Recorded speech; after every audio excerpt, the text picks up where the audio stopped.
तो आज हम देख रहे हैं अमेरिका और ईरान के बीच 2025 में जो ये तनाव बढ़ रहा है। हमारे पास कुछ रिपोर्ट्स और लेख हैं और ये दिखा रहे हैं कि माहौल तो काफ़ी गर्म है, धमकियां दी जा रही हैं, लेकिन ज़मीन पर असल में क्या हो रहा है वो समझना थोड़ा पेचीदा है।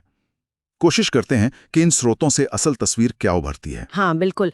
और सबसे दिलचस्प बात शायद यही है कि बयान तो बहुत सख्त आ रहे हैं अमेरिका की तरफ से, लेकिन ईरान पर सीधी अमेरिकी कार्रवाई वो अब तक देखने को नहीं मिली है।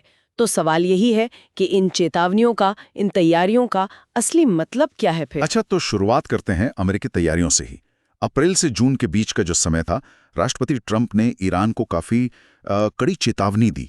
यहाँ तक कहा कि ऐसी बमबारी करेंगे जो उन्होंने पहले कभी नहीं देखी होगी।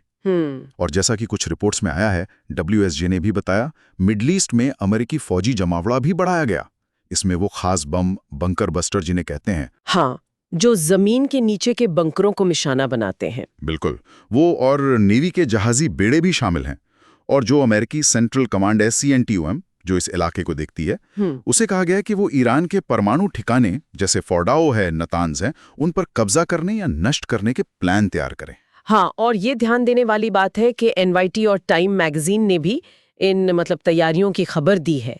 लेकिन जैसा आपने कहा, इन सब तैयारियों और इतनी बड़ी धमकियों के बावजूद अब तक अमेरिका ने ईरान पर कोई सीधा हमला नहीं किया है। नहीं किया है। प्लान जरूर बने हुए हैं, ये साफ है, खासकर ईरान के परमाणु कार्यक्रम को लेके।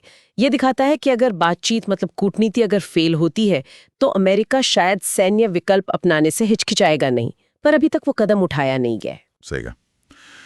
अच्छा, इसी दौरान एक और घटना हुई। जून में इजराइल ने ईरान में एक ऑपरेशन किया।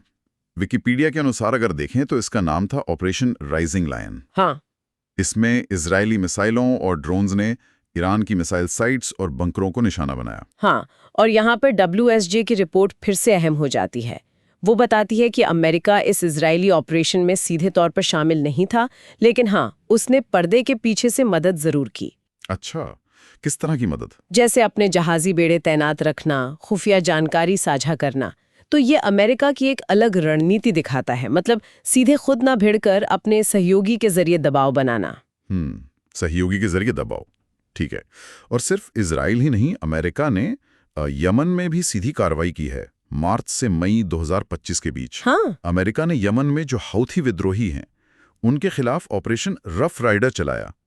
ये विकिपीडिया के मुताबिक हवाई और नौसैनिक हमले थे और हौथी गुट को ईरान समर्थित माना जाता है। बिल्कुल, और ये हमले हुए थे लाल सागर में, जो व्यापारिक जहाज़ों पर और अमेरिकी जहाज़ों पर भी हौथी हमले हो रहे थे उनके जवाब में। तो ये इसलिए महत्वपूर्ण है क्योंकि यहाँ अमेरिका ने ईरान के एक सहयोगी गुट पर सीधा हमला किया, लेकिन फिर भी ये हमला सीधे ईरान पर नहीं था।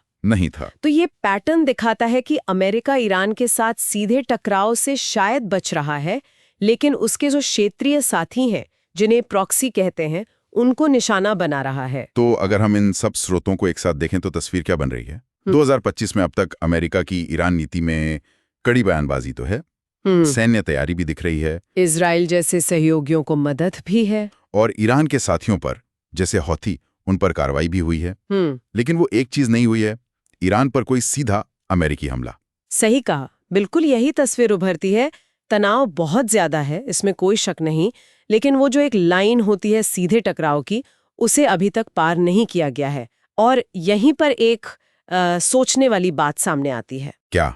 देखिए, स्रोत बताते हैं कि परमाणु ठिकानों पर हमले की योजना है, अमेरिका के पास वो प्लान है, लेकिन क्या इस तरह का एक सीमित हमला अगर वो होता है तो क्या वो वाकई हालात काबू में ला पाएगा, या फिर ये कैसे बड़े युद्ध की चिंगारी बन सकता है जिसे शायद कोई संभाल ना पाए? ये एक बड़ा सवाल है जिस पर आगे गौर करने की जरूरत होगी।